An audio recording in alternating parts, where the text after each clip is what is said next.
En dit was vir die mense wat Jesus gevolg het, wat naby aan hom geleef het, was dit allerverskriklik geweest. Julle weet, hulle het al hulle hoop op hom gesit. As jy my vertel van die man wat jy was en die man wat jy nou is, klink dit na onsinnige praatjies. Want sien, wanneer God op die toneel kom, dan lyk dit baie keer vir ons natuurlike verstand soos, maak nie sin hierdie goed nie. Maar luister, die Here doen nog steeds die bonatuurlike. En Jesus het uit die dood opgestaan. Welkom by Simfonie se podcast. Simfonie is 'n Suid-Afrikaanse kerk aan die Wesrand van Gauteng, waar ons groot liefde vir mekaar, vir God en vir ons gemeenskap het. In ooreenstemming met 2 Timoteus 3 vers 16, glo ons die Bybel is geïnspireer deur God en is bruikbaar vir lering en regstelling, sodat die kinders van God voorbereid sal wees om in die waarheid elke goeie werk uit te kan voer. Ons is opgewonde om hierdie kosbare, Heilige Gees geïnspireerde boodskap te deel en mag hierdie saad vrugbare grond vind. Dis opstanding Sondag. Dis 'n wonderlike dag waar ons die oorwinning vier. Jesus was Vrydag gekruisig en 3:00 die middag het hy gesterf. Ongeveer 3:00 die middag het hy gesterf. En tussen 3:00 en 6:00 moes hulle die liggaam van die kruis gaan afhaal het, as hulle dit wou begrawe. Want 6:00 die aand begin die Joodse dag mos. Dis anders as ons werk met die Romeinse tyd. Ons dag begin 12:00 die nag. Hulle is begin 6:00 tot die volgende dag 6:00. En hulle moes voor 6:00 die liggaam gaan afhaal. Want 6:00 die aand sou die Saterdag begin, wat die Sabbat is, die 7de dag van die week. En hulle kan dan niks gedoen het, dan sou hulle moes gewag het vir na 6:00 die Saterdag aand om die liggaam te gaan afhaal en te begrawe. En dan lees ons van hierdie proses wat gebeur het, toe hulle hierdie liggaam in ontvangs geneem het en dit in die graf gesit het. En dis die belangrike ding, hulle het hierdie liggaam gevat en hulle het hierdie dooie liggaam in 'n graf gaan sit. En ons lees daarvan in Johannes 19 vers 38.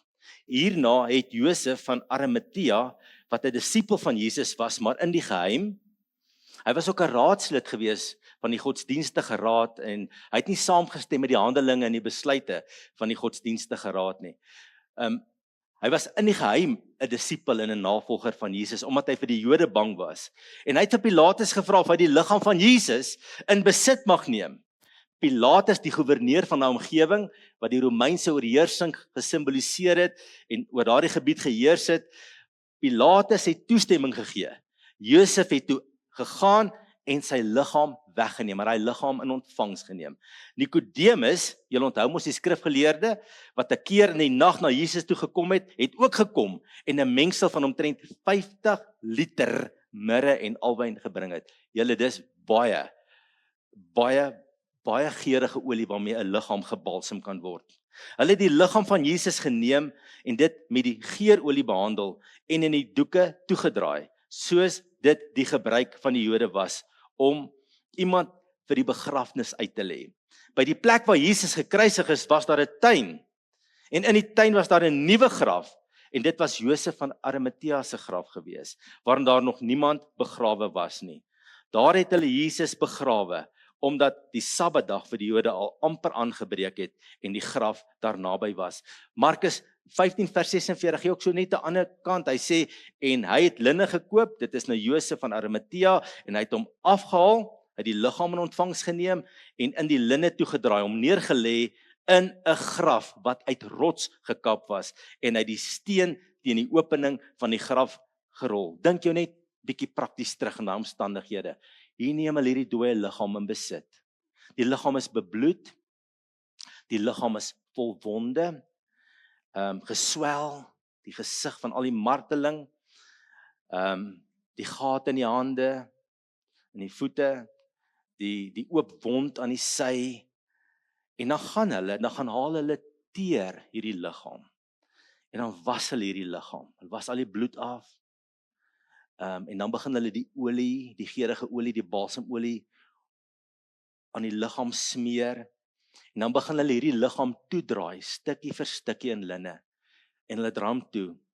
Maar kan jy dink dit waarmee hulle dit doen, die respek, die teerheid waarmee hulle hierdie liggaam behandel, en dan vat hulle die liggaam, en dan gaan sit dit in 'n rotsgraf, en in daai tyd het die mense uit rotse uit grafte vir hulle gekap, en dan het hulle die liggaam binne in daardie rotsgraf gesit en 'n klip voor die opening gesit.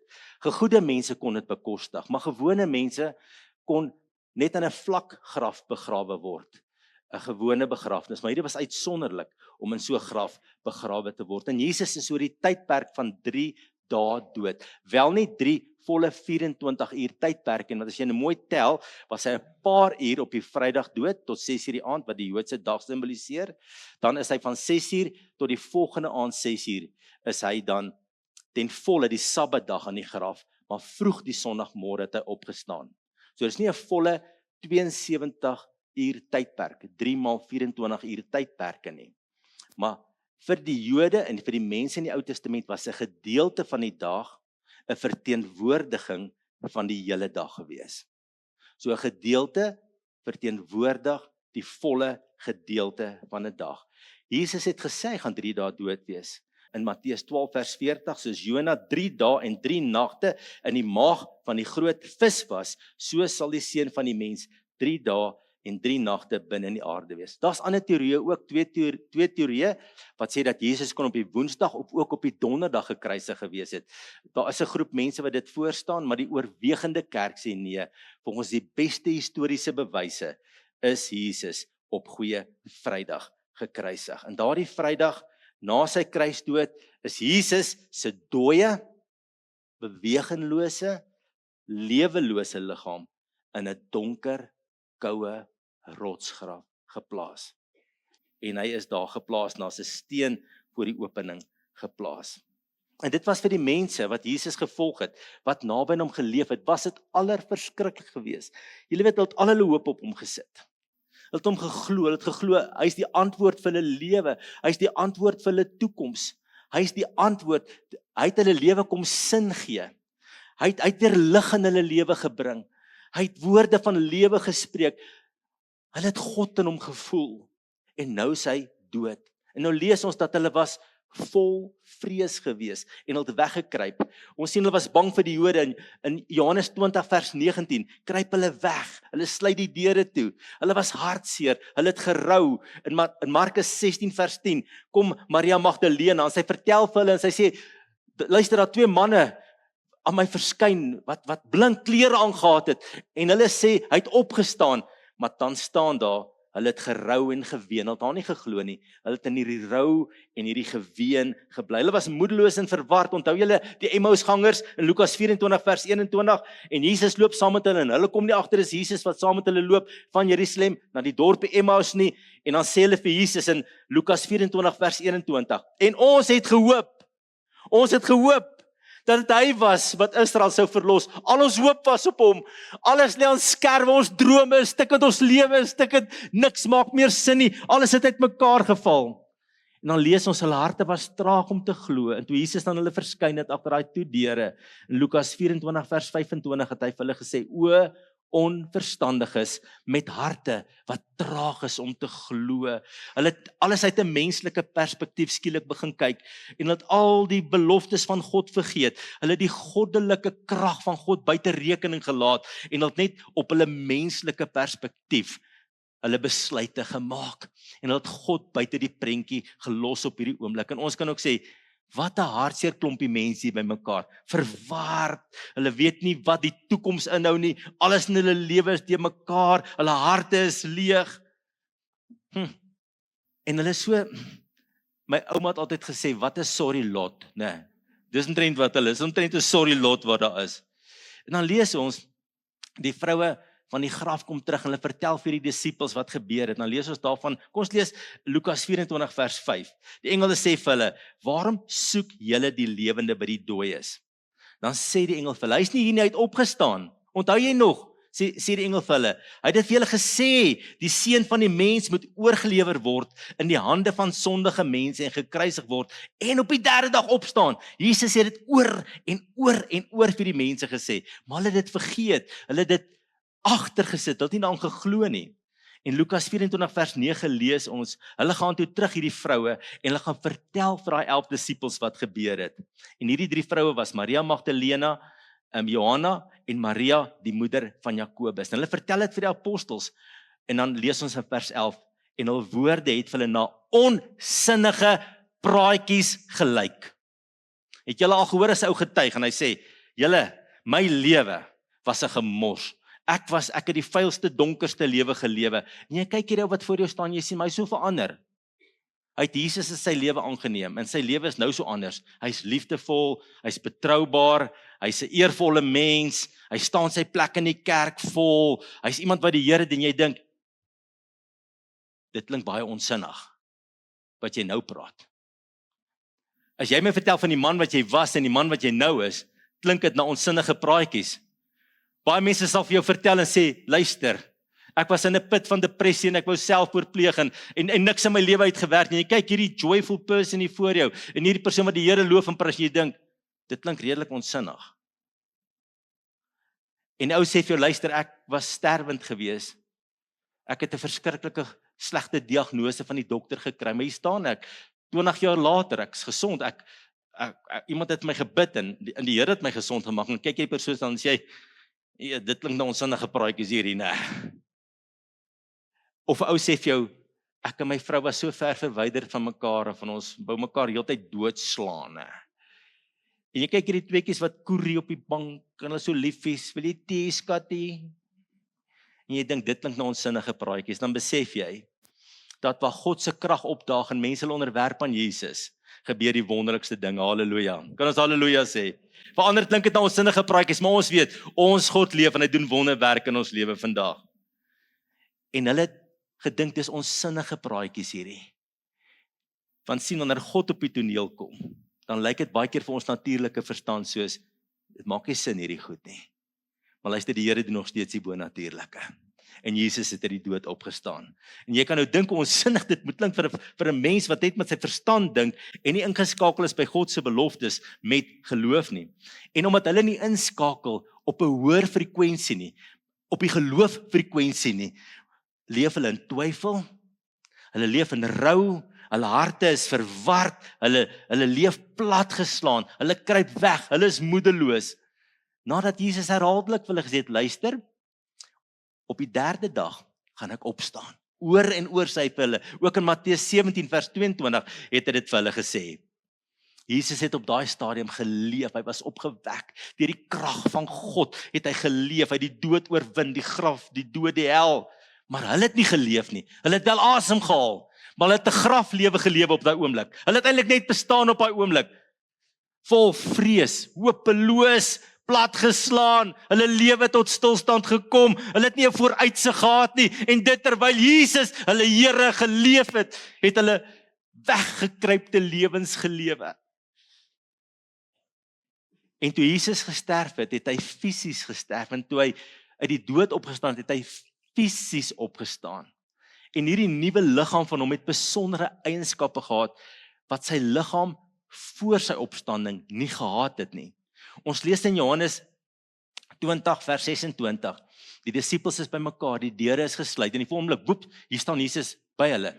Nou moet julle onthou, Jesus het nie 'n geestelike liggaam nie, hy het 'n fisiese liggaam, 'n materiële liggaam. Hy het 'n opgestaane liggaam, maar hierdie nuwe liggaam wat uit die dood opgestaan het ander eienskappe. Net so stap Jesus en hy's in hulle midde. Ons sien Jesus kan in 'n oomblik verskyn en weer verdwyn. Lukas 24 vers 31 staan daar, en hulle oë is geopen, hulle het hom herken, en hy het uit hulle gesig in 'n oogwink verdwyn. Sy liggaam was steeds tasbaar, fisies, maar sy liggaam was anders. Hy was nie 'n gees nie. Kyk wat sê hy in Lukas 34 vers 39. Kyk na my hande, kyk na my voete. Hy sê, want 'n gees het nie vlees en bene, soos julle sien dat ek het nie. Hy kon eet, Lukas 24 vers 42 en 43, hulle gee hom toe 'n stuk gebraaide vis, en hy het dit geneem en voor hulle oë geëet. Is julle nie bly dat ons nuwe liggame kan eet nie? Hy het steeds die littekens gehou in sy hande, sy voete en sy sy. Want hy sê vir Thomas, bring jou vinger hier, kom voel. Hy sê, bring jou hand en steek dit in my sy. Hy was nie altyd herkenbaar vir mense wat hom gesien het nie. As hy hom geopenbaar het, het hulle hom herken. Hy was nie herkenbaar soos voor sy opstanding nie, nie dadelik nie, behalwe sy besluit het om hom te openbaar, op 'n spesifieke manier, by die breek van die brood, of as hy met hulle gepraat het. En daarby was sy liggaam nou onsterflik. Die eerste Adam het die dood in die skepping ingebring. Die tweede Adam, onsterflikheid. Maar Jesus se liggaam was nog nie volkome verheerliking nie. Alles wat ons nou lees, was alreeds deel van die verheerliking, maar sy liggaam is volkome verheerlik met sy hemelvaart.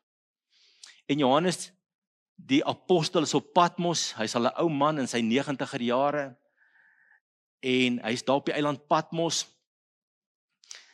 en dan lees ons die volgende. Hy was verban gewees vir sy geloof op daai eiland. En dan lees ons in vers 10 in Openbaring 1, hy sê, ek was in die gees op die dag van die Here. Wat is die dag van die Here? Sondag, opstandingsdag. Ek was in die gees op die dag van die Here, en ek het 'n groot stem gehoor, soos die van 'n basuin.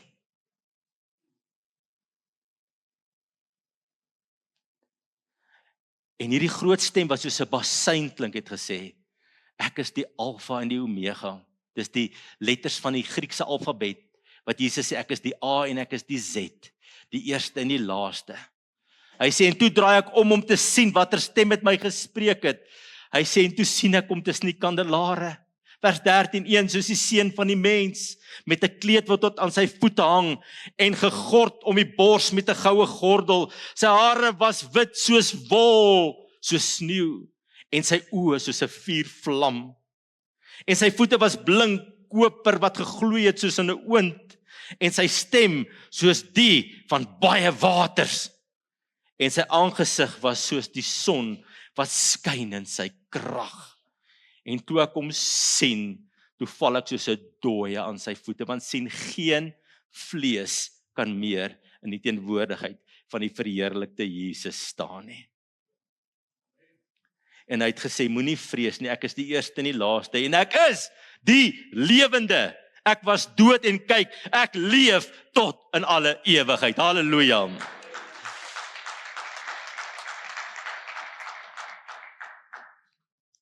En weet julle wat is die breinbreker? Dat ons eendag net soos hy gaan lyk, soos dit hier beskryf word.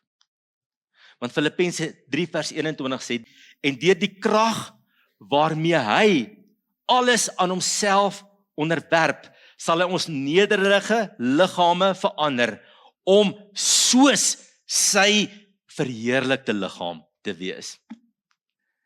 Julle, daar gaan 'n dag wees, dat ons teiken gewig gaan haal. Halleluja, kom aan julle. Ons gaan geensins lyk soos nou nie. Ons gaan verheerlik wees. Ons gaan soos Jesus ons meester lyk. Ons gaan nie die Bybel praat van hierdie nederige liggame. 1 Korintiërs 15 vers 42 sê, dit is verganklik hierdie. En ons gaan onverganklike liggame hê. Julle, een voordeel as jy 20 jaar in 'n gemeente is. Jy sien mense voor jou hoe oud word. En jy kyk jouself in die spieël, jy sien hoe verganklik jy is. Die Bybel sê, ons in vers 30, ons liggaam is gering, maar dit word in heerlikheid opgewek. Dis swak, maar dit word in krag opgewek. Baie natuurlik, maar dit is 'n geestelike kwaliteit liggaam wat ons gaan hê. En daardie Sondagmôre vroeg het Jesus fisies uit die dood opgestaan. Het julle geweet daar's baie teoloë en predikante wat glo dat dit is 'n legende. Dis 'n metafoor. Dis eintlik net 'n storie om iets te verduidelik van, jy staan op uit hartseer uit, jy staan op uit goeters uit, jy word 'n beter mens, maar Jesus het nie regtig uit die dood opgestaan nie. Is dit nie verskriklik nie? Ek was al in sulke gesprekke gewees waar ek hoor hoe mense hierdie dom gesprekke het. Predikante wat 'n kerk moet lei, wat sê Jesus het nie fisies uit die dood opgestaan nie. Want dan beteken dit dat ons geen hoop het nie. Is dit nie so nie? Maar julle weet, toe Jesus uit die dood opstaan, toe beteken dit die volgende. Die kruisoffer van Jesus is deur God die Vader aanvaar. Is aanvaar. Dis die stempel van God die Vader se goedkeuring. Dis die finale bewys dat Jesus se offer aan die kruis suksesvol was en deur God aanvaar is. Romeine 4 vers 25 sê, hy is oorgelewer ter wille van ons oortredinge en is opgewek ter wille van ons regverdigmaking. Ons geloof is nie nutteloos nie. 1 Korintiërs 15 vers 17, en as Christus nie opgewek is nie, dan is julle geloof nutteloos, dan is julle nog in julle sondes. By die opstanding word Jesus verklaar as die Seun van God, Romeine 1 vers 4, op grond van sy opstanding uit die dood word hy kragtig deur die Gees verklaar dat hy die Seun van God is. Halleluja. Die offer is aanvaar. Jesus het gesê dit is volbring. My sonde kan vergewe word, ek kan 'n kind van God word. Die ewige lewe is my erfenis. Ek behoort aan hom wat my gekoop het. Die Gees kan in my werk. Ek kan 'n verhouding hê met die allerheiligste God. Dit is volbring. Julle weet, toe Jesus opgestaan het, toe hulle in die graf inloer, toe staan daar, die een hoop doeke wat aan sy lyf was, het so gevrommel gelê daar. Net so gelê soos hy opgestaan het. Maar die kopdoek sê Johannes 20 vers 17, en die doek wat op sy kop was, het hy nie by die doeke sien lê nie, maar opgerol op een plek apart. Die ander doeke lê daar, maar die kopdoek is opgerol. Kan julle dink toe Jesus uit die dood opstaan, hoe vat hy die kopdoek? En hy rol dit rustig op, en hy sit dit neer, want dit sou 'n boodskap dra. En wat is die boodskap wat dit dra? Julle onthou toe Lazarus, toe Jesus hom opgewek het uit die dood, Johannes 11 vers 44, en die oorledene het uitgekom, aan hande en voete met grafdoeke vasgebind, en sy gesig was toegedraai met 'n doek, en Jesus sê vir hulle, maak hom los en laat hom gaan. Niemand het Jesus los te gemaak het nie. En hier is 'n kragtige beeldspraak. In die Ou Testamentiese tye sou die meester van die huis, die eienaar van die huis, as hy geëet het en hy was nog nie klaar nie, sou hy sy doek waarmee hy eet, sy servetdoek, sou hy net so opvrommel en dan neersit. En dan sou hy gesê het, ek is klaar geëet, julle kan maar opruim. Maar as hy die servet op die doek waarmee hy geëet het, mooi opgerol het en neergesit het, sou hy daardeur te kenne gegee het, moet nog nie die pot van die stoof afhaal nie, ek kom weer 'n bietjie eet nou. Ek is nog nie klaar nie. En daardie kopdoek vertel iets sê, van Jesus is nie dood nie. Sy werk gaan in my en jou lewe voort. Hy kom kragtig in my en jou lewe werk. Halleluja. Hy leef en hy werk by ons. Na Jesus se begrafnis, sy dood, het sy navolgers ophou leef. Hy het geleef, maar het ophou leef. Kind van God, ons het 'n Jesus wat lewe. En ek en jy kan nie ophou leef nie. Ek en jy moet voluit leef. Ons moet hierdie lewe wat God ons gee, moet ons vat. Is dit nie so nie? Ons kan nie in 'n graflewe lewe nie. Emosioneel en geestelik in ons verhoudings en ons lewens uitkyk, 'n dooie uitkyk op die lewe hê nie. Nee, Jesus leef en ons kan lewe. Jesus se opstanding is baie meer as net 'n historiese feit, 'n objektiewe waarheid in die geskiedenis. Dis iets wat ek en jy vandag kan beleef. Die Heilige Gees maak dit werklik in my en jou lewe. En ons beleef dit die kragtigste, dink ek, by ons bekering, daardie oomblik wanneer ek ja sê vir Jesus, wanneer hy my nuut kom maak en iets gebeur in my gees. Dit gebeur met ons almal verskillend.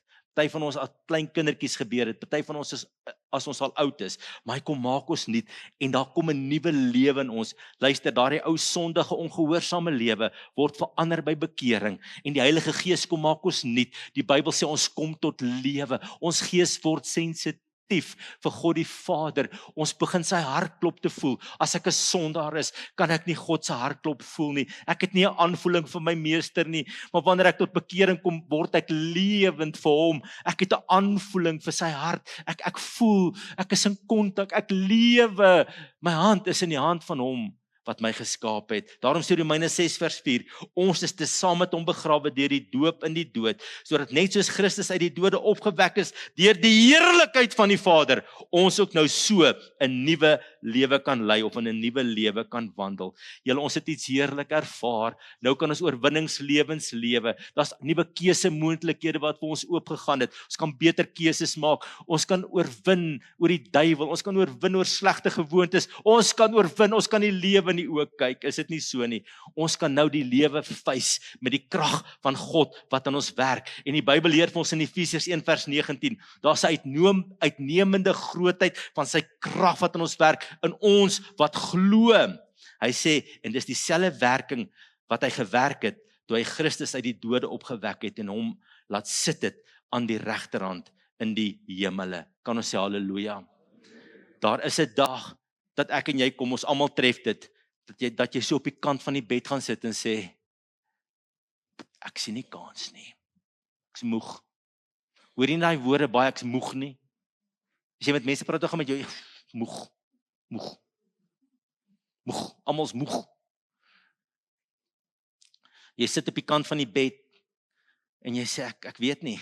Luister, dit het my ook al getref. Ek weet dit tref ons almal. Jy dink ek het nie moed om hierdie situasie te hanteer nie. Ek weet ek moet nou sterk wees, maar ek weet nie waar gaan ek die sterkte kry nie. My vrou kyk op na my kinders kyk op na my. Ek weet nie waar gaan ek die krag kry om hierdie situasie op te los nie. My hartseer is nou so groot, ek weet nie of ek ooit weer gelukkig kan wees nie. Die lewe het jou partykeer so plat geloop dat jy weet nie of jy kan opstaan nie. Partykeer gebeur dit in jou lewe dat jy soveel trauma en dinge beleef dat jy nie weet of jy die dag van môre gaan sien nie. En partykeer voel jy verward, jy voel ook bang, jy voel ook onseker. Maar Jesus leef. En die Bybel sê daai selfde kragtige werking wat Jesus uit die dood opgewek het, werk nou in my en jou. Sê Efesiërs 1:19 en 20. Dis 'n kragtige werk, die uitnemende grootheid van God se krag wat nou in my lewe werk. En daarom kan ek aangaan, kan ek sê ek kan. In Jesus naam, ek kan. Ek tap in by die krag van die opstanding. Ek kan 'n goeie pa wees. Ek kan nee sê vir die slegte houding in my lewe. Ek kan nee sê vir die dinge in my lewe. Ek kan hierdie moeilike doelwitte bereik by my werk. Ek kan hierdie skoolwerk baas raak. Ek kan hierdie studie baas raak. Ek kan oorwin oor die duiwel se aanslag. Ek kan, want daar's 'n uitnemende grootheid van sy krag wat in my werk. Daai selfde krag wat Jesus uit die dode opgewek het. Ek kan. Ek hoef nie hier binne myself te soek vir reserves en krag. Ek hoef nie binne my te grou van waar gaan ek die krag kry nie. Daar's 'n onuitputlike bron van opstandingskrag vir my en jou vandag beskikbaar om lewens te lewe van liefde wat mooi is. Wat 'n verskil maak. En daarom kan ek weer probeer. Daarom kan ek, partykeer sê mense, ag, dit help nie ek probeer weer nie. Jy kan weer probeer. Jy kan weer probeer werk aan jou huwelik. Jy kan weer probeer. Jy kan opstaan. En ons almal kom op plekke dat ons plat geslaan is. Maar daar's 'n uitnemende grootheid van sy krag wat in ons werk, dieselfde krag wat Jesus uit die dode opgewek het en laat sit dit aan die regterhand van God die Vader. Daar's 'n kragtige werk in my lewe. Kragtig. En dis hoe die Here jou wil hê. Jy weet, Christen wees en krag is sinoniem. Ons is swak in onsself. Paulus sê, wanneer ek swak is, dan is ek sterk. In myself is ek swak. Ek moet bely ook. Maar die Bybel sê, Christen wees en sterk wees hoort by mekaar. En ek kan sterk wees in die krag van die Heilige Gees. Dan kan ons met vrymoedigheid sê, Filippense 4:13, ek is tot alles in staat deur Jesus Christus wat my krag gee. Halleluja. Luister, van julle wat hierso sit, moes al lankal opgegee het. Opgegee het om 'n Christen te wees. Die duiwel het jou so hard gevat. Christen het jou so teleurgestel. Nie dat hulle dit dalk eens bedoel het nie, maar jy het so teleurgestel in wat hulle gesê en gedoen het. Die lewe het jou teleurgestel. Jy moes al lankal opgegee het, maar jy's nog vandag hier. Hoekom? Omdat jy goed is of omdat Jesus kragtig is? Hy leef en hy leef in jou. Jesus leef en ek kan voluit lewe. Kan ons sê halleluja. Hoe tap ek in by die opstandingskrag? Want onthou, as ek 'n kind van God is dit maar net outomaties my deel, gaan dit net outomaties in my lewe wees. Die Bybel leer vir ons moet inskakel daarbey. Ek moet gedurig inprop by hierdie krag. Kolossense 3 vers 1 sê, as julle dan saam met Christus opgewek is in 'n nuwe lewe, soek dan die dinge daarbo waar Christus is en aan die regterhand van God sit. Met ander woorde, skakel in by hom. Laat die kragprop ingeprop bly by hom. Hy sê bedink nie die dinge wat op die aarde is nie, maar bedink die dinge wat daarbo is. En dit beteken dat ek tyd maak vir Jesus in my lewe. Ek leef nie net aan en ek word net al leer in my gees nie. Nee, ek het oomblikke wat ek net by sy voete sit en ek wil net sy hand op my hoof ervaar. En ek wil net ervaar hoe my omvou en hoe hy my volmaak met sy gees. Want my gedagtes is by hom, want dit gee my krag om 'n sterk mens te wees, om 'n liefdevolle mens te wees, om 'n dapper mens te wees, om 'n mens te wees wat 'n verskil maak. Luister, ons almal kom op plekke dat ons soos Petrus swak en weghardloop. Maar die opgestane Jesus wil in jou lewe werk, dat jy later soos Petrus kan wees, op die dag van Pinkster preek onverskrokke, en later word hy onderste bo gekruisig vir sy geloof in Jesus. Hy het nie weer teruggeduins nie, want hy het 'n krag in hom gewerk. Hy was ingeskakel by die Meester. Transformerende tye in die woord is so belangrik. Net om die Bybel te vat en te lees en te sê Jesus praat met my die woord uit. 'n Christen wat nie Bybel lees nie is 'n patetiese Christen. Luister mooi vandag. Die duiwel gaan vir jou plat hardloop om die volgende draai. Jy's swak, maar deur die woord te lees en dit regtig in jou binnekant in te bou, dit oor en oor te sê, dit te mediteer, word jy 'n kragtige kind van God. Weet jy, vir Paulus was hier 'n ononderhandelbare gewees, en dis die laaste versie vir vanoggend. Hy sê al wat ek wens, Filippense 3 vers 10, is om Christus te ken en die krag van sy opstanding te ondervind. Om die krag van sy opstanding te ondervind. Dis iets wat jy kan ervaar. Die opstandingskrag van Christus is 'n ervaarbare werklikheid. Dis meer as net 'n feit, dis meer as net 'n iets wat jy teologies glo en sê dit is so, dis iets wat ek kan ervaar in my lewe. En ons almal wat hier so sit, het dit al ervaar. Dat as jy van jou knie af opgestaan het, was jy 'n veranderde man en 'n veranderde vrou. Want jy het die krag van sy opstanding in daai oomblikke ervaar.